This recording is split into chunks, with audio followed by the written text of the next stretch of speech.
Avant de commencer cette vidéo, je t'invite à t'abonner à ma chaîne YouTube si ce n'est pas encore déjà fait, à mettre la cloche et à te rendre sur ma page Utip si tu souhaites me soutenir. Merci. Les copains tout au nord m'ont encore envoyé un nouveau microphone à tester et c'est un microphone USB. C'est dommage. En général, je déteste les microphones en USB, mais celui-là particulièrement, je me suis dit que j'allais le tester parce que, en fait, comme c'est la mode de faire des conférences sur Zoom, sur Skype, sur Discord et tout, c'est peut-être le genre de microphone qui pourrait te servir. Pour à peine 35 €, tu as un petit microphone qui ressemble à un petit truc plat rond, comme ça, on dirait un galet. Je sais pas encore ce que ça vaut, mais c'est du plug and play. Tu le branches en USB et puis voilà. Et après, côté spec, c'est du moyen de gamme, on va dire. Il peut enregistrer à 48 kHz en 16 bits. Malheureusement, le 16 bits, tu sais ce que j'en pense. J'ai fait une vidéo pour t'expliquer pourquoi il ne faut pas enregistrer en 16 bits. Une réponse en fréquence de 20 Hz à 20 kHz, c'est la norme maintenant. Sauf que quand on n'a pas la courbe de réponse en fréquence, dans ce sens-là plutôt, quand on n'a pas la courbe, on ne peut pas trop se représenter ce que ça fait 20 Hz à 20 kHz, puisque tu peux avoir du 20 Hz super bas dans les basses et dans ce cas-là ne pas l'entendre. Ou au contraire, super haut dans les basses et trop l'entendre. Et il a un maximum SPL à 105 décibels. Ça, si jamais tu fais du chant ou ce genre de choses, c'est pas terrible. Mais tu l'auras compris, c'est pas un micro pour chanter. On a un petit manuel d'utilisation qui nous liste donc ce qu'il y a dans le paquet, donc le microphone, le câble USB. On y voit un peu plus clair sur les caractéristiques techniques. On a cette fois-ci une courbe de réponse en fréquence et de ce que je vois, ce micro a l'air quand même pas trop mal. On va dire que c'est assez linéaire dans l'ensemble et puis aux alentours de 2, 3, 5 kHz, ça commence à briller un petit peu dans les aigus pour après redescendre on va dire le 8 kHz jusqu'au 20 kHz. Ça atténue quand même plutôt pas mal. Quant à sa sensibilité, il est de moins 38 décibels et ça c'est cool. Parce qu'on a déjà vu dans la vidéo sur la sensibilité que c'était à peu près la moyenne respectable à avoir sur un microphone. Son rapport signal-bruit est de 60 décibels, ce qui est tout à fait correct. Et enfin, la longueur du câble USB est de 2 mètres. Et ça, c'est pratique si tu as une tour qui est très éloignée. Et c'est un microphone à directivité omnidirectionnelle, c'est-à-dire qu'il prend le son 360 degrés autour de lui, autour de sa capsule. Et en vrai, il pèse son poids. Et puis après, les 2-3 autres pages du manuel, c'est juste pour t'expliquer comment l'installer si tu es sur Mac ou sur Windows. Un très beau point positif, c'est un câble USB-C. Le microphone se branche en USB-C. Je suis pas sûr qu'il fasse 2 mètres le câble. Ok, alors déjà on va s'assurer que le micro est bien reconnu par le système.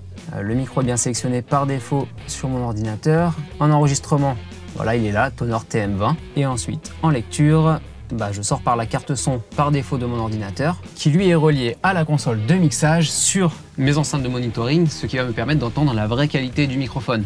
Parce que si j'écoute au travers des haut-parleurs de mon ordinateur portable, je vais être un petit peu, ça va être un peu biaisé. Ce ne sera pas le bon rendu. Parce qu'on le sait, un ordinateur portable, c'est comme un téléphone portable, il n'y a presque pas de basse fréquence dessus. Et du coup, c'est pas très clair. Enfin, justement, au contraire, c'est trop clair d'écouter sur un ordi portable. Ah, c'est pas une souris, c'est un microphone.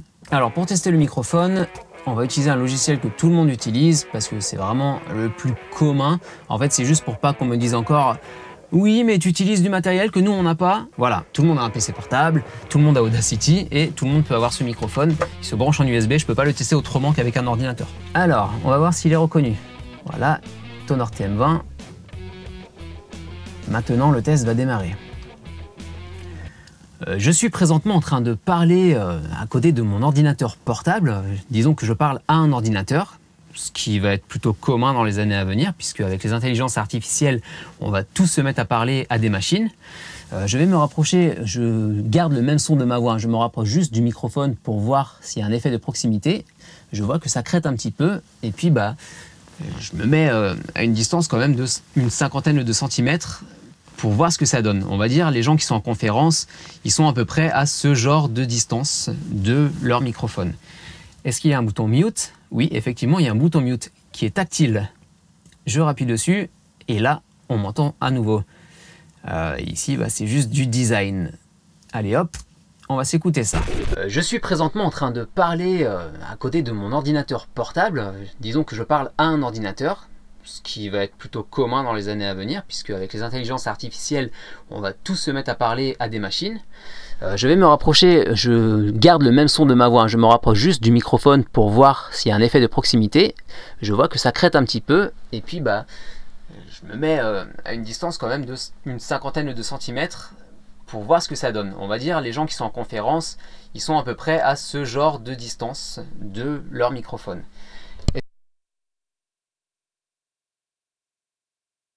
Je rappuie dessus et là on m'entend à nouveau.